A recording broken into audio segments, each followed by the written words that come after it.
Aquele momento que você tá aqui, contando a história da sua vida, né? Não da sua vida, mas assim, você tá aqui 20 minutos falando e descobre que há 10 minutos não está mais gravando. Sim, acabou de acontecer comigo. Ou seja, estou aqui gravando de novo toda a minha história. Vamos pra minha história.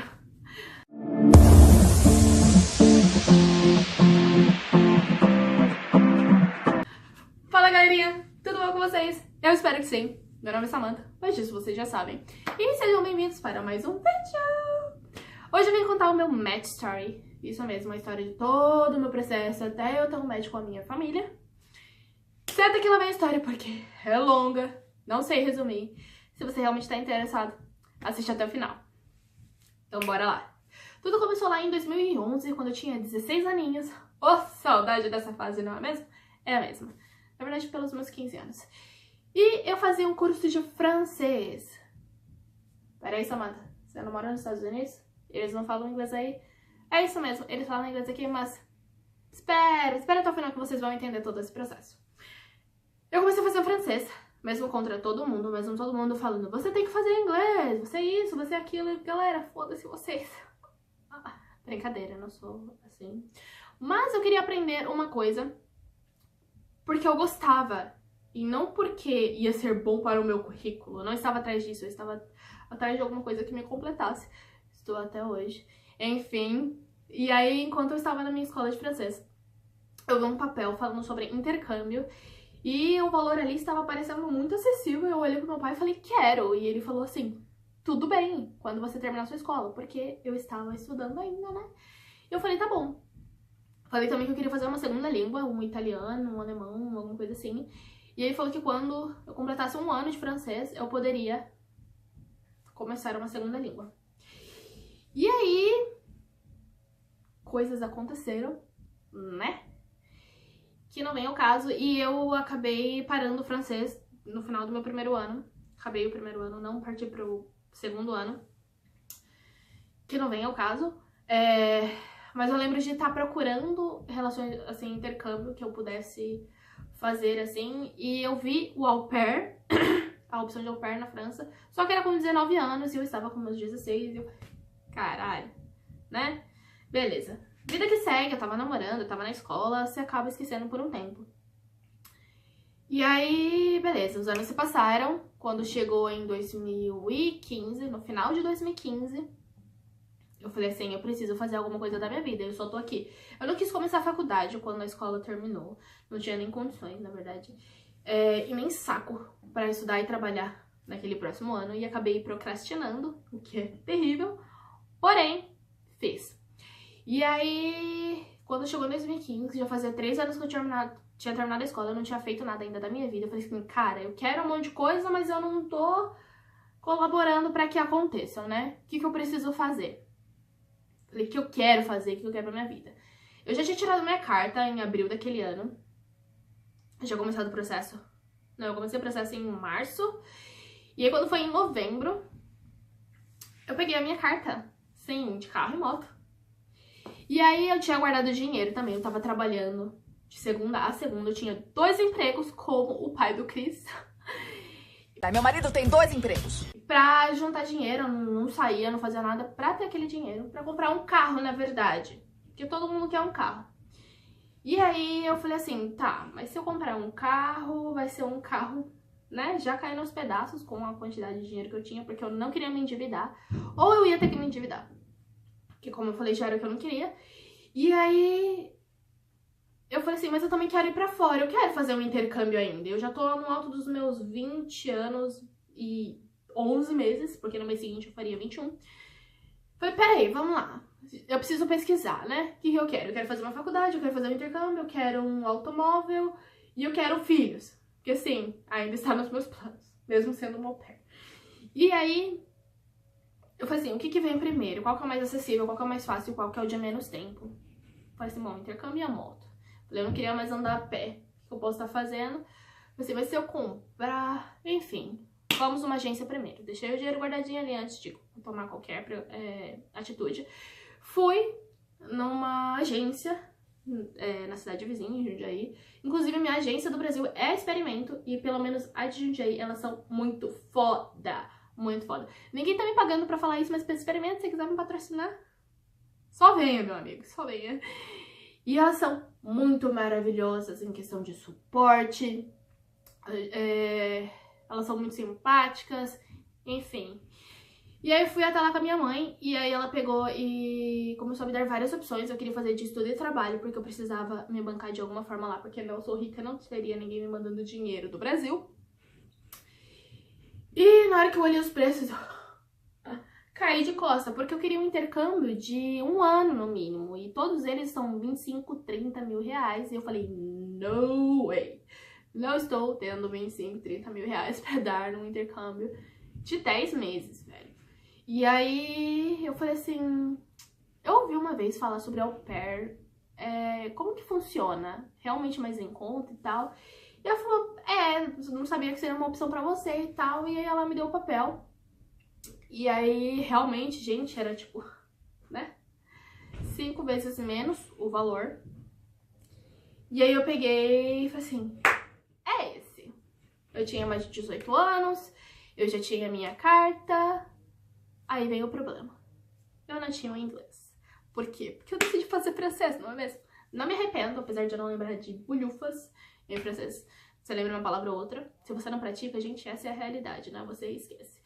E aí eu peguei, eu falei, tá bom, é isso que eu quero fazer, é por isso que eu vou batalhar e eu vou atrás. Falei assim, eu volto quando eu estiver pronta. E ela falou, tá bom. Aí eu fui atrás de uma escola de inglês. E aí eu falei assim, eu não quero estudar por 5 anos, eu não quero esperar 5 anos pra ter que viajar. Até porque se eu tivesse que esperar 5 anos, era mais fácil eu ter continuado juntando dinheiro e fazer o intercâmbio que eu queria, que era de estudo e trabalho. Não é mesmo? É mesmo. Tô falando rápido, muito provavelmente, porque é assim que eu falo. Vou tentar me policiar. E aí, me matriculei na escola mais cara da minha vida. Tudo bem que tem escolas mais caras, mas da minha vida, né? Da minha pobre vida. E eu pagava o olho da cara, mas eles me prometeram que em 1 ano eu terminaria o curso e eu estaria falando alguma coisa. Porque eles não podem me prometer fluência, porque isso vai depender de você. Fluência, na verdade, acho que nem quando eu voltar dos Estados Unidos eu terei. Porém, eles prometeram que eu conseguiria me comunicar. E eu falei, tá bom, vamos fazer isso, né? É isso mesmo. Fui lá, comprei a minha moto, né? Falei assim, vai ter que ser a moto, porque quando eu vender ela, porque eu comprei a moto zero, falei, quando eu vender ela, eu vou ter o dinheiro pro intercâmbio. Porque eu estava planejando que no final daquele 1 ano e meio de estudo, eu começaria o meu processo. Aí, beleza. Me matriculei. Em fevereiro de 2016 eu comecei o meu curso de inglês. E dá-lhe paciência, né? Pra esperar passar todo aquele ano, mais os outros 6 meses de 2017 pra começar o processo. Falei, a gente tem que começar de alguma forma, não é mesmo? E aí, em abril, eu larguei o meu emprego. Eu tava meio de saco cheio já. Eu já trabalhava desde os 15 anos e eu já tava com 21, meio que sem folga, porque de tanto que eu troquei de emprego, praticamente não tive férias. E aí, eu já tava estressada. E eu falei, quer saber, essa é a hora, eu tenho um dinheiro pra me manter, eu tenho um bico pra continuar fazendo, que era aquele de quando eu ia comprar minha moto. Falei, eu vou ficar com isso, ele vai me contabilizar horas pro au pair também, aquelas 200 horas que eu precisava. Falei, vamos fazer isso. E aí eu falei assim, em dezembro eu volto a trabalhar. Tipo, dezembro, janeiro, vamos tirar esse tempo de descanso. Não voltei, tá? Daí chegou em novembro, a minha amiga me convidou para fazer um processo de coaching com ela, que eu não sei te explicar muito bem ao certo o que é, você pode dar uma pesquisadinha aí, mas era pra melhorar setores da minha vida, todos os setores da minha vida, pra eu conseguir levar minha vida pra frente, né? E numa dessas conversas, numa dessas sessões, ela pegou e falou pra mim assim, o que você quer? O que você tá querendo? Você tem algum plano pra sua vida e tal? E eu falei assim, olha, ninguém sabe, mas eu comecei... É verdade, esqueci de falar, ninguém sabia, tá? Era só a minha mãe mesmo que tinha ido comigo, mas a gente sempre gosta de manter segredo lá em casa. E aí eu peguei e falei pra ela assim, ninguém sabe, mas eu comecei o inglês porque estou pensando em ir morar fora. E o inglês intermediário é uma coisa necessária, então... E ela falou assim, legal, bacana, e pra quando é? Eu falei assim, então, planejei e voltar na agência em agosto de 2017, que é quando meu curso acaba.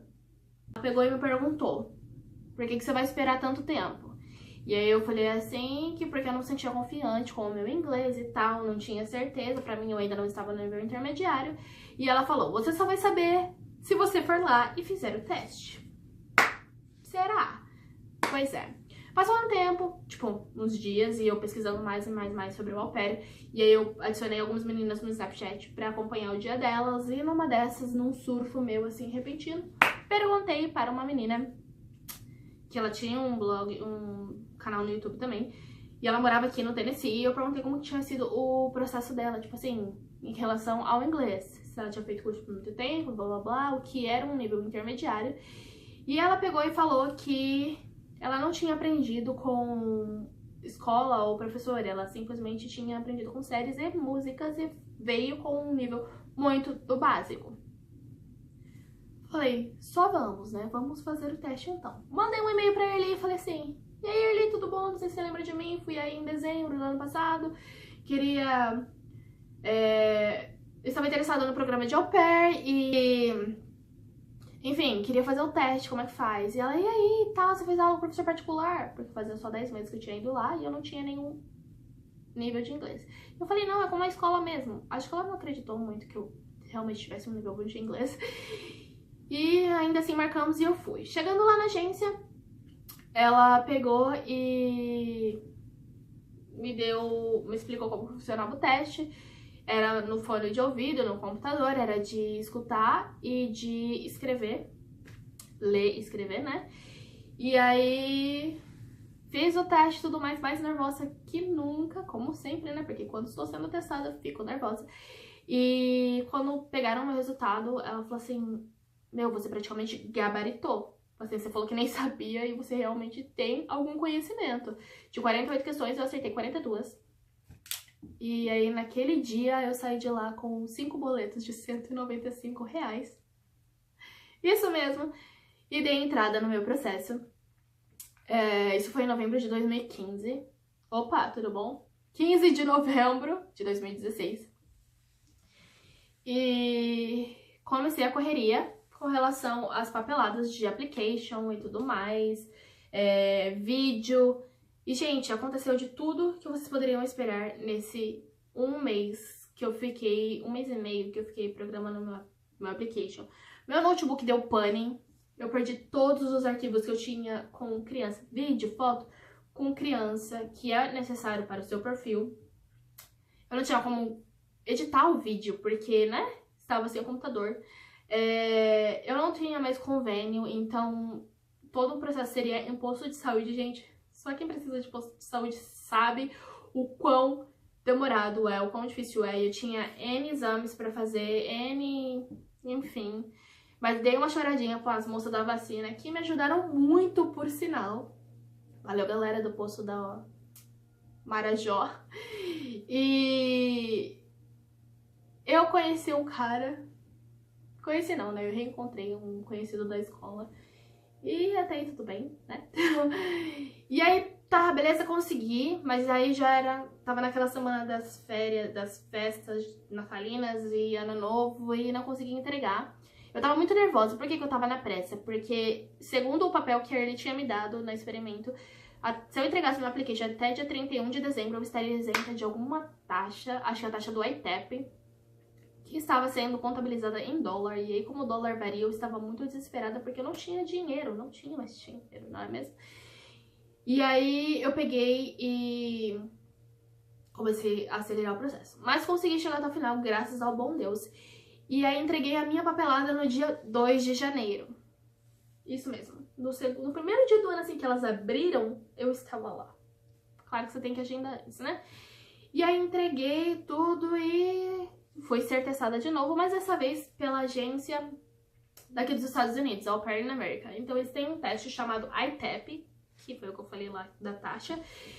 E basicamente você tem o listening, o writing, né? Tipo, você lê e responde as questões, escolhe a opção. E também tinha o speaking. Dessa vez você teria que responder 2 questões em inglês no microfone. Ou seja, estava nervosinha, muito nervosa, porque se você não passa nesse teste, você tem que esperar 3 meses para refazê-lo. Eles falam assim, minha filha vai estudar mais um pouquinho, depois você volta aqui. É bem assim. E aí eu tava muito nervosa, né? Como sempre. Fiz o teste, e aí, enquanto eu estava fazendo o teste, tinha um barulho do caralho, porque elas não têm uma sala separada. Então, assim, a agência é um espaço só, e tem as agentes em cada mesa, então as pessoas vão chegando e vão conversando com elas, e o barulho do fone, o áudio do fone era muito baixo, e eu comecei a ficar meio desesperada, porque você tem um tempo pra fazer um teste, e você não pode, né? Enfim, aí eu terminei meu teste super aflita, eu, caralho, eu não passei, não tem como eu ter passado. E eu, tchau meninas, aguarda o resultado. Eu virei a esquina e saí chorando, pilotei chorando. Falei, cara, eu não passei, tal. Minha mãe, não, fica calma, tal, não sei o quê. No dia seguinte, eu recebi a notícia que eu tinha passado no ITEP. E aí, eu passei com um nível, tipo, tem alguns níveis de baixo. E aí tem 3 níveis de intermediário, que é o baixo, o intermediário, médio e o alto. E tem mais 2 níveis de avançado. Eu passei com o intermediário, aquele do meio, nem baixo nem alto. E pouco me interessa qual nível foi, desde que eu tenha passado e estava apta a começar as correções do meu application. Então eu tive que corrigir muita coisa, incluir meu pai no vídeo. Eu tinha que falar do meu pai pra eles acharem que eu não tinha nenhum problema na família, né? O que não é verdade. Mas a gente dá uma maquiada ali, né? Enfim. Fiquei assim, beleza, né? Daqui a pouco eu tô online, daqui a pouco eu tô indo embora, né? Porque minha amiga já tava online em janeiro, já tinha conseguido a família dela em janeiro e estava indo em março. Fiquei o quê? Animada para acontecer a mesma coisa comigo. Em janeiro eu comecei a namorar. Como assim, Samantha, você começou a namorar depois de ter entrado no processo? Pois é, meu amigo, essas coisas acontecem com quem, né? Comigo, não só comigo, com a Thaísa também, se ela estiver assistindo esse vídeo. Mas comigo, gente, não é nenhuma novidade, né? Eu fiquei assim, meu bom Deus, por que você está me apresentando um carinha maravilhosinho como esse justo agora, né? Depois de 4 anos solteira, agora que eu tô indo embora, você me resolve apresentar esse cara, não é mesmo? Foi isso que eu pensei. E aí eu tentei, a todo custo, evitar, mas, né? Assim, se é isso que Deus quer, vamos dar continuidade. Beleza, começa voltando pro processo de... Só pra vocês entenderem como o processo foi um pouco conturbado. E aí, ficaram na correção. Eu entreguei em 2 de janeiro, dia 13 eu já tava... já tinha feito o ITEP, já tinha passado, começou as correções. Gente, essas correções não tinham fim. Vocês não têm noção. No meu caso, não é pra todo mundo, tá? Porque tem gente que ficou online em 2 semanas. E eu tava sem notebook, eu tinha que ficar indo em lan house. Antes disso, eu nem lembrava que lan house existia na vida. E aí, eu tinha que ir na lan house e ficar fazendo as correções. E eles não mandavam, ficavam mandando correções aos poucos. E eu já tava frustrada, porque eu odeio ficar esperando. E aí, eu tinha meio que desistido. Eu tinha aberto mão, assim. Fiquei assim, se rolar, rolou. Se não rolar, não rolou. Foda-se, também não quero nem saber. Tô um pouco me lixando. E aí, eu... Até que mandaram uma correção pra mim em março. Sim, gente, era março ainda, eu não estava online. E aí eu fiquei, tipo, 1 semana sem nem responder, sabe? Aí a Isa me ligou e falou assim, meu, o que tá acontecendo? Eu tenho certeza que só falta essa correção. Eu olhei seu perfil, não tenho mais nada. Certeza que eles vão te liberar. Faz essa correção. Deu, Isa, eu já tô desanimada e tal. Ela falou, não, faz essa correção que você... Eu tenho quase certeza que é a última. E depois disso você vai estar online. Eu falei, tá bom, eu vou fazer essa, tá? Mas só mais essa, eu já tô de saco cheio. E dito e feito, eu fiz a correção e no dia seguinte, uns 2 dias depois, eu recebi um e-mail falando que eu estava online! Finalmente! Isso mesmo, eu estava online. E em 31 de março, mas eu falei, tá bom, eu já tinha visto em vários vídeos que a gente não necessariamente ia ter uma família assim logo de cara, que pode demorar. Tem meninas que ficam 2 meses online e não tem nenhuma família no perfil. E eu falei, dessa vez eu não vou ficar ansiosa. Já estava calma, já. No 5º dia, minha primeira família entrou. E eu fiquei, alguém me quer, sabe? E não foi bem assim. Mas aí eu lembro que a família era pra agosto, elas queriam ir pra agosto. Eu falei, caralho, pra agosto, velho. Eu tô em março ainda. Na verdade, abril, né? Eu tô em abril ainda, 4 meses, gente, é muito tempo e tal. Adivinha? Acabei vindo em agosto. E aí, mas não foi com a minha primeira família.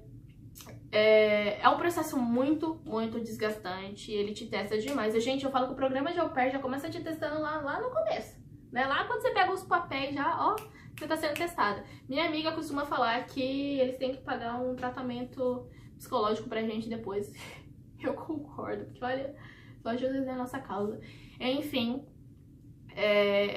eu conversei com 12 famílias no total, 10 a 12 famílias.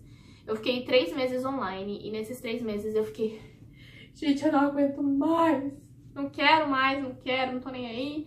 É muito desgastante, é revoltante as pessoas olhando o seu perfil e você sendo rejeitada, sabe? Essa é a realidade. Você faz entrevistas de emprego e você fica animada, você fica ansiosa demais pra vir pra cá e aí você olha e você fala, eu não aguento mais.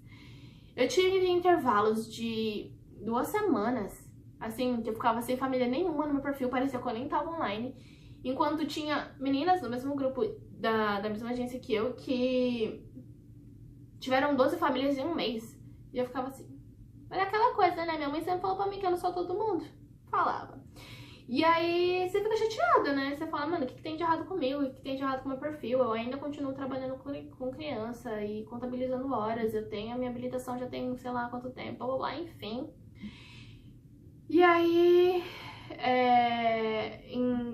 em junho, no final de junho, entrou uma... Não, antes disso eu fiquei assim... Como eu já tava repensando, né, a questão do au pair, eu tava assistindo um vídeo da Sereia pelo Mundo, a Ariel Cavallini. Acho que é esse o nome dela. E nesse vídeo ela tava contando o match story dela e ela pegou e falou assim, gente, não se desesperem, eu estava desesperada, mas eu tenho certeza que Deus estava preparando essa minha família pra mim. E eles são a melhor família, blá blá blá. E eu falei, cara, é isso, eu tenho que esperar o tempo de Deus. E aí, no final de junho, entrou essa família pra mim. E aí eu fiquei animada, né? Claro que já tinha um tempo que não entrava alguém no meu perfil. E aí a mãe queria marcar um Skype comigo. Falei, tá bom, era um quadro crianças. E eu, ai, caralho. Em Alexandria. E eram 2 sites de gêmeos. E aí eu entrei no grupão, porque eu tava sempre olhando no grupão de au pair, né? E aí uma menina, coincidentemente, uma menina apareceu lá falando, ai, eu tô falando com essa família de Alexandria e tal. Eu falei, opa. 4 crianças, opa, tá muito parecido isso aí. 2 sites de gêmeos. Eu falei, é a família. Ela não falou o nome deles, não falou o lugar exato que eles moravam, só falou que era em Alexandria. E eu fiquei, não, gente, não é possível que seja uma coincidência. Aí eu entrei nos comentários e ela tava comentando um monte de coisa, que o pai era militar, a mãe, que ela tava amando a família, tipo, que eles estavam quase fechando o match e blá blá blá. E eu falei assim, mano, ela tá conversando com a família que tá no meu perfil, velho. Se ela já tá quase fechando o match, por que a família tá querendo falar comigo? Virei pro meu namorado e falei assim, não vou falar com eles. Fala com eles, falei, não vou. Se ela já tá quase fechando o match, por que ela quer falar comigo? Só vai me chatear. Você vai falar com eles, porque pode ser, tipo assim, se ela tá querendo falar com você é porque ela tem dúvidas sobre a outra ainda. Não tenho certeza. Vai que ela gosta mais de você do que dela. Falei, não, ela já tá falando como se fosse best friend da família e tal. Não vou. Ele pratica pelo menos o seu Skype. O seu inglês no Skype. Falei, tá bom. Fui fazer e tal. No começo do Skype, a mãe já olhou pra mim e falou assim, eu não quero que seja aqueles Skype que você olha no papel a pergunta e me pergunta. Aí eu, caralho, é exatamente o que eu estava fazendo normalmente. E aí ela pegou e falou assim, eu quero que a gente simplesmente converse sobre. Falei, tá bom. Resultado, 2 horas de Skype. A gente já tava falando como se fosse best friends. Não, minha relação aqui com ela não é assim, mas no Skype era assim. E aí ela falou assim, eu gostei muito de você e tal. Aí ela pegou e falou que queria conversar comigo no sábado de novo, junto com o marido dela e pra eu conhecer as crianças. Falei assim, tá bom. Falei, legal, gostei muito deles e tal, mas não vou ficar criando expectativas, né? Porque vai que de novo, né? E aí chegou o sábado, meu namorado tava comigo e aí eles ficaram olhando. Até então ela não, acho que ela não sabia que eu namorava, alguma coisa assim. E aí, beleza. Eu vi as crianças, eu vi o marido simplesmente só olhou pra minha cara e falou assim, tá tudo bem pra você, tipo, o fato de eu não ficar em casa a semana inteira e só voltar no final de semana? Eu falei, então tá bom, é só isso. Esperei até sábado, isso foi numa quarta. O primeiro Skype foi numa quarta e isso era sábado, eu falei, esperei todos esses dias só pra ele falar isso pra mim. Ok, né? Aí, beleza, ela falou assim, mais tarde eu falo com você. Falei, tá bom. Aí eu fui trabalhar e tal. E aí ela pegou e falou assim, Mandou um e-mail, gostei muito de você, eu acho que você é uma boa escolha pra gente, mas eu estou preocupada com relação a você sentir muita falta do seu namorado e da sua família e você querer voltar. Aí eu fiquei assim, olha, eu não posso ser hipócrita e falar que eu não vou sentir, porque eu vou, mas assim, meu namorado já sabia desde o começo, eu conheci ele depois que eu já tinha entrado no programa, então ele sabe que desistir não é uma opção, e a minha mãe parece que quer mais isso que eu, então, né, não teremos problemas, acredito. Ela falou assim, eu tenho certeza que você é uma boa opção pra gente, e a gente sabe que a gente tá fazendo as melhores escolhas quando a gente sente no nosso estômago, tá? Falou umas coisas bonitinhas. Aí eu peguei ele e falei assim, isso é um match? E ela falou, sim, isso é um match, se você aceitar. Eu falei, claro, eu chorava assim lá no meu serviço, eu tive um match finalmente. Obrigada, Deus. E essa foi o meu match story. Essa não, né? Esse foi o meu match story. E, gente, esse vídeo ficou muito longo. Mas, eu tive meu match dia 26 de junho e eu embarquei dia 12 de agosto. Não quero mais prolongar esse vídeo, mas, assim, eu lembro que eu queria, assim, ter match num mês e viajar no outro. E graças a Deus que eu tive 2 meses, porque era uma porrada de coisas pra fazer. E eu acabei achando que 2 meses era pouco tempo pra resolver. Mas foi tudo no tempo certo. Deu tudo certo, apesar dos perrengues que não acabaram. Por ali teve mais 2 meses de perrengue. Eu estou aqui, então a mensagem que eu digo pra vocês é, gente, vocês têm que começar por algum lugar. Samantha, eu não tenho inglês. Gente, eu também não tinha. Eu corri atrás, eu fui estudar, eu tive que abrir mão de várias coisas porque eu tava pagando um curso, assim, que eram os olhos da minha cara. Pra mim, pelo menos, que não tinha muito dinheiro. E eu fui atrás, entendeu? Você não precisa pagar um curso os olhos da cara, você pode estar estudando por conta própria. Eu conheci uma menina aqui que ela estudou apenas 4 meses séries e filmes e ela está aqui. Então, a única coisa que eu digo pra vocês é um processo muito desgastante, realmente. Pra quem fica muito tempo, né? Tem uma amiga aqui que ela ficou 2 semanas e ela se resolveu aí, conseguiu a primeira família. A primeira família entrou no dia seguinte e em 2 semanas ela teve o match. Então não foi... Assim, vai de pessoa pra pessoa, gente. Vai muito de pessoa pra pessoa. Você não pode se basear no processo de outras pessoas. Mas eu sei que é inspirador a gente ver pessoas que o processo acabou demorando bastante. Pra gente não desacreditar. E pra quem quer começar e ver que não é fácil, que você tem que ter perseverança, você tem que ter garra pra você conseguir chegar aonde você quer. Eu espero que vocês tenham gostado. Desculpa pelo vídeo longo, eu sei que eu falo pra caralho. E, gente, mas assim, né? Eu também tô cansada. Já é a 3ª vez que eu tô gravando vídeo, porque essa bênção aqui de aparelho simplesmente parou de gravar. Espero que não tenha parado de gravar de novo. Mas é isso. Num próximo vídeo eu falo sobre a minha adaptação aqui, na cidade, com relação ao meu inglês, com relação à família, carros e como que tá sendo o meu período aqui. Não falei que essa caralho tinha parado de gravar de novo? Eu falei, né? Por quê? Porque sou eu, né? Mas graças a Deus, dessa vez parou de gravar bem na hora que eu ia dizer tchau pra vocês. É isso, espero que vocês tenham gostado. Eu gostei de ficar aqui falando 500 vezes. Acho que já tem 1 hora que eu tô gravando esse vídeo. Enfim, vejo vocês na próxima. Beijo, tchau, tchau.